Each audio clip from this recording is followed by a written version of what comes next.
তো hello guys, welcome to কারিম এক্সপ্রেসের নতুন একটা ব্লগ ভিডিওতে। আজকে আমার এক্সপ্রেসের বুকিং হলো মালদা যাওয়ার জন্য। আর আজকের ভাড়াটা যাবো আমার গ্রাম থেকে, তাই জন্য সকাল সকাল উঠে পড়লাম। এক্সপ্রেস এখন বাড়ি থেকে বের করে নেবো, বের করে এখন চলে যাবো পার্টির বাড়িতে। গাড়িটাকে বাড়ি থেকে বের করে নিয়ে পার্টির বাড়ির সামনে লাগিয়ে দিলাম। আমার বাড়ির পাশে থেকে পার্টি উঠবে, গাড়িটা লাগানোর সঙ্গে সঙ্গে প্যাসেঞ্জার গুলো গাড়িতে উঠে গেল। তারপরে সবাইকে উঠে নিয়ে এখান থেকে গাড়ি ছেড়ে বেরিয়ে গেলাম। গ্রাম থেকে বেরিয়ে উঠে গেলাম মেন রোডে, চলে আসলাম 16 মাইলে। এখানে এসে একজন লোক উঠলো, তারপরে এখানে ওকে উঠে নিয়ে চলে আসলাম কালীযোগ। আর কালীযোগ ঢোকার মুহূর্তে দেখতে পাচ্ছ কিরকম জ্যাম লেগে আছে। কোন রকম ভাবে এপাশ ওপাশ করে জ্যাম কাটিয়ে চলে আসলাম মালদা বাধাপুকুর। এখান থেকে ঢুকে গেলাম মালদা টাউনের দিকে। আর রাস্তায় চলতে চলতে আমার সামনে যে গাড়িটা দেখতে পাচ্ছ, এই গাড়িটায় কিন্তু আমার একজন ফলোয়ার্স বন্ধু আছে, বন্ধুর সাথে দেখা হয়ে গেল। কিন্তু দুজনের গাড়িতে প্যাসেঞ্জার থাকার কারণে আমরা দাঁড়িয়ে কথা বলতে পারলাম না। তারপর আমরা ফাইনালি পৌঁছে গেলাম মালদা সদর হাসপাতালে। এখানে এসে এমার্জেন্সির কাছে গিয়ে পেশেন্টকে নামিলাম। পেশেন্টকে নামিয়ে এখন গাড়িটাকে নিয়ে গিয়ে কোথাও সাইড করে দেবো। তারপরে চলে আসলাম ট্রমা বিল্ডিং এর দিকে। এখানে এসে দেখতে পাচ্ছ গাড়িটাকে লাগিয়ে দিচ্ছে। আর এইদিকে আমার গাড়ি আছে, আর এইদিকে কিন্তু আজকেও রাফিক দা এসছে। এর আগের দিনে এসেছিলাম তবুও রাফিক দা ছিল, আর আজকেও কিন্তু আছে। তারপরে গাড়ির মধ্যে বসে অপেক্ষা করছিলাম কখন ওদের ডাক্তার দেখানো হবে, তারপরে এখান থেকে বাড়ি যাবো।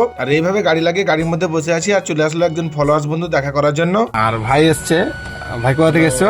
আমি পাকুয়া থেকে আসছি। পাকুয়া থেকে? মধুপুর থেকে। ভিডিও দেখা হয়? অবশ্যই ভিডিও দেখে ভালো লাগে, ভিডিও দেখে তোমারও।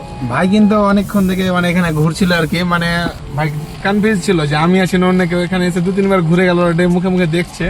তারপরে ভাই নামটা পড়লো যে গাড়িতে নাম লেখা আছে আমার। তারপরে ভাই আসলো, দেখা করলাম। ভাই এসছে ডাক্তার দেখাতে। ভাইয়েরও গাড়ি আছে। পাকুয়া বাড়ি না? পাকুয়া মধুপুর বাড়ি আমার। তো ভিডিওগুলো একটু বেশি বেশি শেয়ার করো, অবশ্যই সবাই লাইক করিও, শেয়ার করিও, ভাইকে সাপোর্ট করিও। আমি সাপোর্ট করি যথেষ্ট, ভালো লাগে ভিডিও টিডিও দেখতে। তো ঠিক আছে বন্ধুরা, তোমাদের সাথে এরকম কোথাও না কোথাও দেখা হবে অবশ্যই।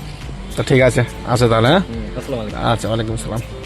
এইভাবে গাড়ির মধ্যে বসে থাকতে কিছুক্ষণ পরে ডাক পড়ে গেল, প্যাসেঞ্জারের ডাক্তার দেখা হয়ে গেছে। তাই জন্য চলে আসলাম মেন গেটে। এখানে ওরা দাঁড়িয়ে ছিল, ওদেরকে এখানে উঠে নিলাম। তারপরে এখান থেকে বাড়ির উদ্দেশ্যে বেরিয়ে গেলাম। তারপরে মেন রোড ধরে চলতে পৌঁছে গেলাম কালীচক বিডিও অফিস। এখান থেকে বাম দিকে পুরো জ্যাম ছিল, তাই জন্য ডান দিকে ধরে নিলাম রং সাইড ধরে চলে আসলাম আবার বালিয়াডাঙ্গা থেকে আবার বাম দিকে ধরে নিলাম। জ্যাম্পে চৌরঙ্গিটা কোন রকম ভাবে পার করলাম। চৌরঙ্গি পার করে এখন বাম দিকে এখানে দাঁড়িয়ে আছি। ওরা এখন এখানে কিছু বাজার করবে। কিছুক্ষণ এইভাবে দাঁড়িয়ে থাকার পরে ওদের বাজার করা হয়ে গেল। তারপরে কালীচক থেকে গাড়ি বের করে চলে আসলাম সোজা একবারে বাড়ি। এখানে এসে ওদেরকে নামিলাম। ওদেরকে নামিয়ে এখন এখান থেকে ঢুকে গেলাম আমি গাড়ি নিয়ে বাড়ি। তো আজকের মতো ব্লগটা এখানে শেষ করছি। দেখা হবে তোমাদের সাথে আবার নেক্সট কোনো একটা ব্লগ ভিডিওতে।